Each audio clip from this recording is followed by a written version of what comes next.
are falling off. That's charming. How are you this day? It is a pleasure to see you all indeed on this beautiful day in the year of our Lord of 1774.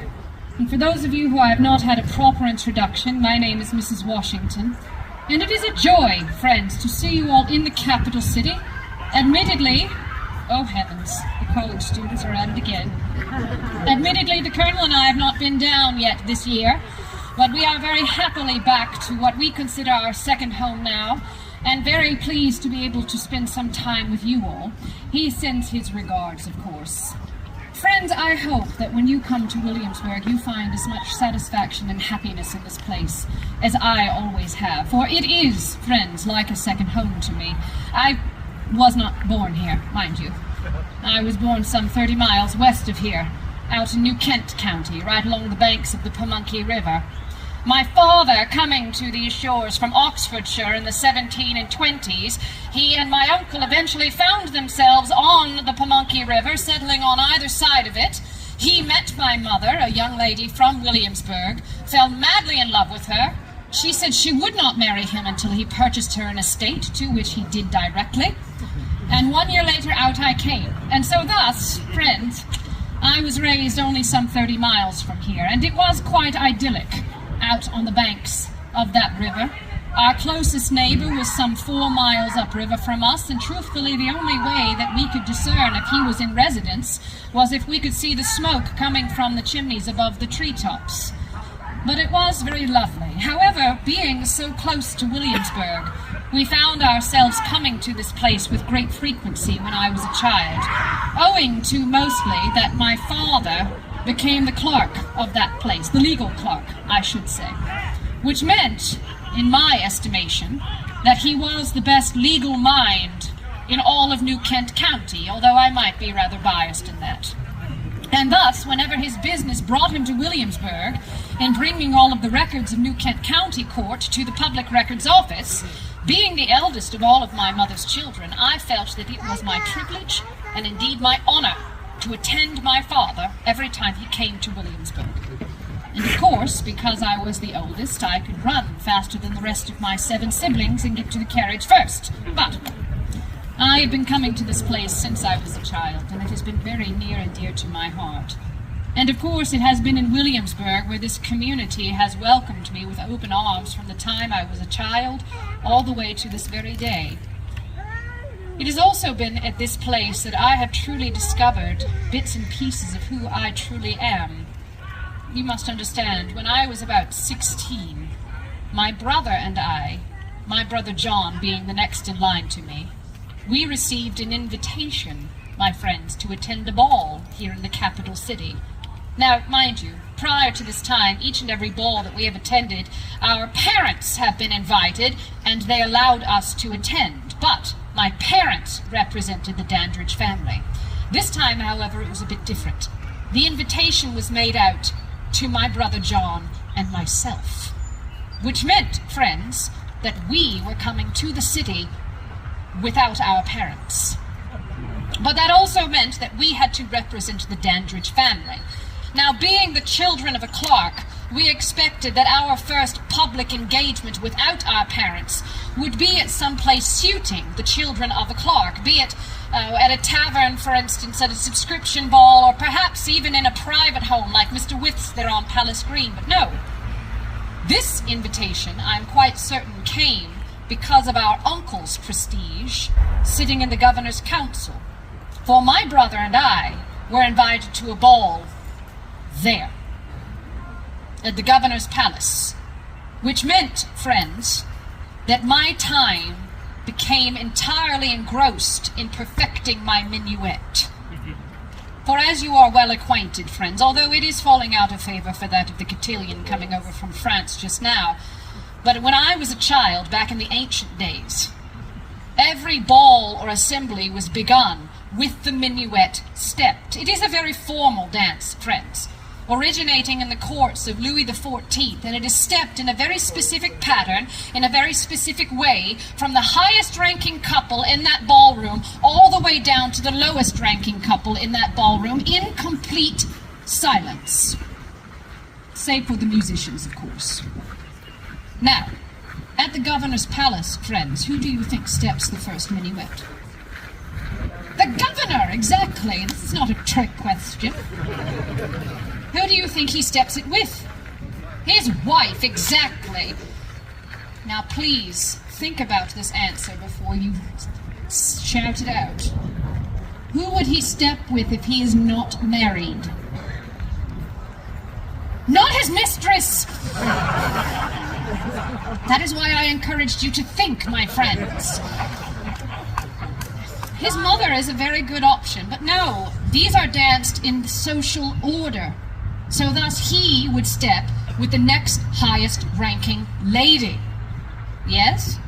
Which meant that the governor would step with the president of the council's wife. Mr. President would step with Mrs. Speaker. Mr. Speaker would step with Mrs. Attorney General. Mr. Attorney General would step with Mrs. Treasurer, and so on, and so on, and so on. And thus, my dreams of stepping a 68-bar minuet that my brother and I had practiced fastidiously for 2 weeks prior to this engagement were dashed in the very first minuet stepped that night.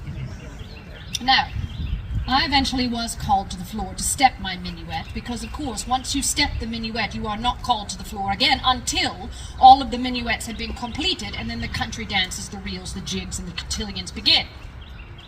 Now, I was called to the floor with a young man whom I'm quite certain have some redeeming qualities. But the one thing that I clearly remember is that we had had different dancing masters. Because, gentlemen, as I'm sure you are well acquainted, in this dance, you tell us what to do in silence.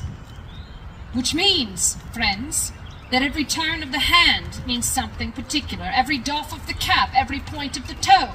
And when you have had different dancing masters, well, calamity may ensue. Now, my brother told me that I did not embarrass the family name, but every time I walk through that beautiful entranceway, that is the only thing that I think of.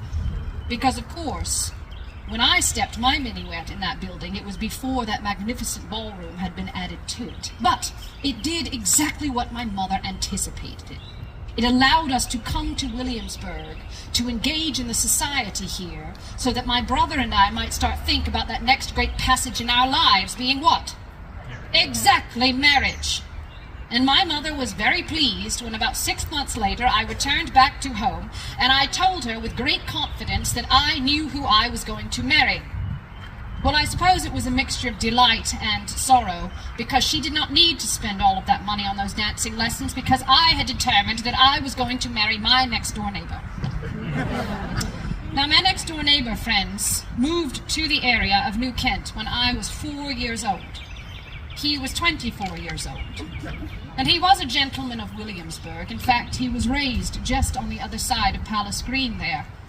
And when I was young, he always fascinated me, because I would remark to my mother that he always looked a bit like a kicked puppy. And I could not understand why. Now, every time I asked the question when I was young, my mother would tell me to not be so impertinent. But when you start coming to the capital city by yourself, you can then ask all of those questions and receive the answers that you have long wished to know. And I very soon learned the truth about my neighbor that fascinated me. He was the son of a gentleman of Williamsburg named John Custis IV. And John Custis IV, friends, was known throughout Williamsburg as a man who was feared by everyone.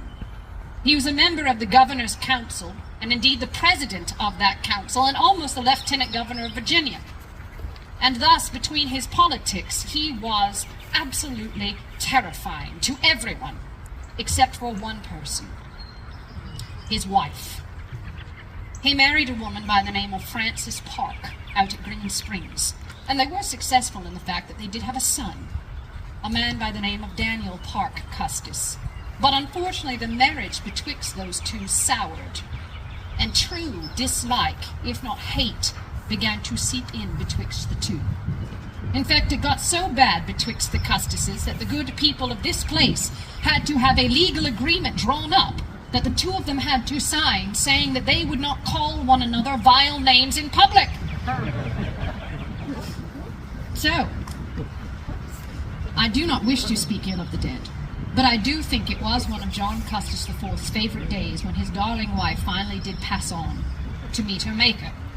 And thankfully for the good people of Williamsburg, he decided not to remarry. But this made him the sole parent of his son, Daniel. And it meant that Daniel became the heir of the Custis estate at the age of 4. And this made Mr. Custis very particular about his son, not wishing Daniel to be parted from him for long periods of time, not giving him an education in Europe the way many young gentlemen, I'm sure, seated amongst us have had the privilege to have, not even allowing Daniel the management of one of his own estates until he was 24 years of age, much advanced in age for a gentleman set to inherit such a vast estate. But when Daniel finally was able to break away from his father's rather tyrannical grasp, he chose an estate not very far from where you were all seated just now. Some 30 miles as the crow flies, out in New Kent County, one of the smaller Custis estates known as the White House. And the White House just happened to be 4 miles upriver from another estate that I know rather well called Chestnut Grove, my childhood home. And so you see, I grew up next to Daniel Parke Custis, he already being very well grown himself. And so by the time I was 17, our neighborly friendship had turned into quite an affection, and I determined that I was going to marry Daniel Parke Custis. Now, my mother was thrilled with the notion that her eldest child and first daughter should marry a Custis, she being a Jones by birth herself. But I cannot say that Daniel's father shared in the same enthusiasm. I'm quite certain by now you have deduced that there was a bit of an age difference betwixt Daniel and myself, yes? 20 years, in fact. Nor can I claim that I was the first young lady that Daniel Parke Custis attempted to marry.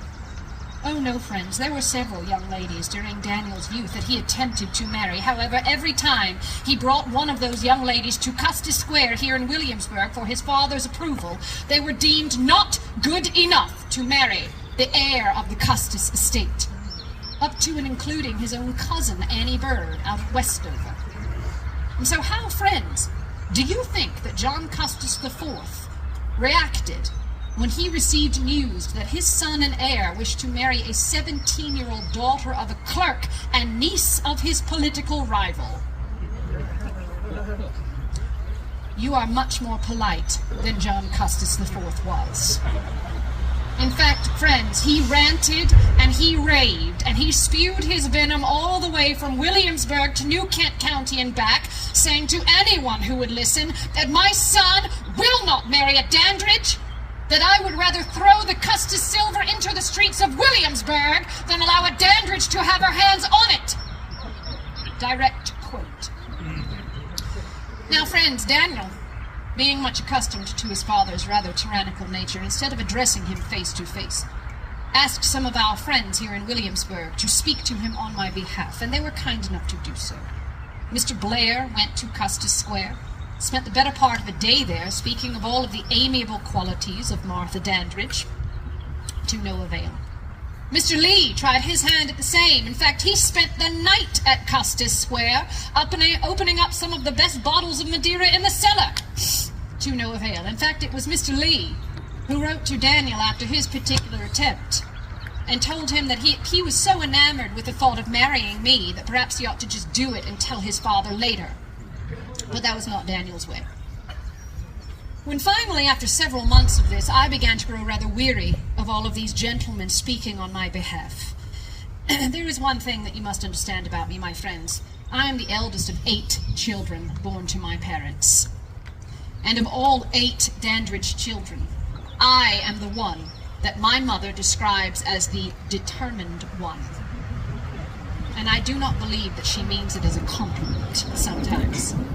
And so thus, I determined that I would speak for myself, and thus, filled with the confidence that only a 17-year-old can have, I rode the 30 miles in from New Kent County straight up to the front steps of Custis Square, and I demanded to speak to the master of the house. Well, Mr. Custis was more than a little surprised to see a 17-year-old Martha Dandridge on his front doorstep. But being the gentleman that at least society claims that he was, he asked me to go for a walk in his gardens. Now, friends, If you have been to Custis Square, you will know it is not known for the house. In fact, the house is rather odd, of old Dutch architecture with 4 small rooms, low ceilings, and a damp cellar. Custis Square is known for its gardens. For as vile a man as John Custis IV was to the humans in his life, he was all goodness and light to the flowers. There are 4 acres of manicured gardens set to Custis Square. Beautiful gardens, my friends, gardens that rival those of the governor's palace, to include holly trees and yew trees and magnificent pink dogwoods that blossom only at Easter time, tulips imported in from Holland, pea gravel lined paths that lead to lead statues of Apollo, Bacchus, Venus. Magnificent. And we walked every inch of that garden that day. And when finally the conversation came round to his son, John Custis IV expressed in no uncertain terms that he had an expectation that his son would marry a woman of worth. And that was exactly where I stopped him. And in one short speech, I assured Mr. Custis that I had no intentions of squandering the Custis fortune, that all I wished to do was to preserve and ensure the Custis legacy for generations to come. Or at least, friends, that is very much what I hope I said, because in all honesty, I completely blacked out of fear of the old man. But I do know that at the end of my speech, I turned on my heel, I walked out of that garden, I got back on my horse, and I cried the 30 miles back to New Kent County, certain that I had destroyed any chance of marrying Daniel Parke Custis. And my mother assured me of it as soon as I got home. And that started, my friends, the 2 longest weeks of my entire life, for you see, we heard nothing from Williamsburg. Nothing from the same man that would fly into a rage if the direction of the wind changed out of his favor. Nothing from the same man who challenged Governor Spotswood to a duel for cutting down the wrong tree on his property. Nothing.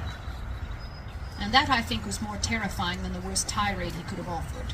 Until a letter arrived from an attorney friend of ours here in the city, a man by the name of James Power, and he too had gone to Custis Square to speak on my behalf.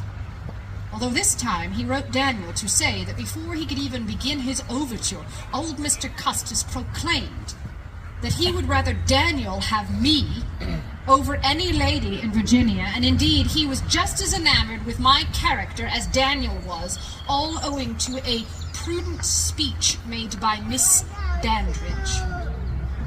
I so wish I could remember what I said, but he also suggested that we come to Williamsburg as soon as possible before the old man could change his mind, and we did try, my friends. But in the end, Mr. Custis gave us the best wedding present that he possibly could. He died. And we were married on May 15th of 1750. And friends, I tell you, we were very blessed with 7 extraordinarily happy years of marriage, with 4 beautiful children given to us by the divine providence. But every truly good story needs an element of tragedy, and mine is no different. I lost Daniel in the summer of '57. There had been an illness sweeping through the Pamunkey, taking the lives of many children, and our household was not unaffected. It took the life of my daughter, and threatened to take the life of my son, John. But just when John was recovering from it blessedly, it did strike Daniel, and he was gone in 4 days. He fell ill on July 4th and was dead by the 8th. And he died so suddenly he did not have time to write a will. And so in lieu of an executor being named, I was named the administratrix of the entire Custis estate. But in '57 it comprised of 17,779 acres spread over 6 counties, 300 slaves, bank stocks in London, thousands of pounds of tobacco in transit to our factors, a legal case that had plagued the Custis family since 1705, and my 2 children, as my daughter was still living at the time, who under the eyes of English common law at the death of their father became orphans, all fell to me. But it was the people of this place, and they did not have to, who reached out to me and offered their support, offered their assistance, their guidance, their love. And it was the people of this place who welcomed me back in '59 to celebrate the first 3 months of my second marriage to Colonel Washington, and have continued to welcome me back countless times since then. And so, my friends, Williamsburg is like a second home to me. I've always found it to be very charming, very peaceful, and the people are perhaps some of the best in the entire world. But then again, I might be biased. But friends, as I said, it has been some time since the Colonel and I have come down below, and it is a joy to see all of your faces again. But with that, I'm quite certain comes questions, and that I should very dearly love to have is a conversation with you all. And so, friends, I should wish to cease my ramblings and know what you should wish to speak on this day. If you do have any questions that I may answer of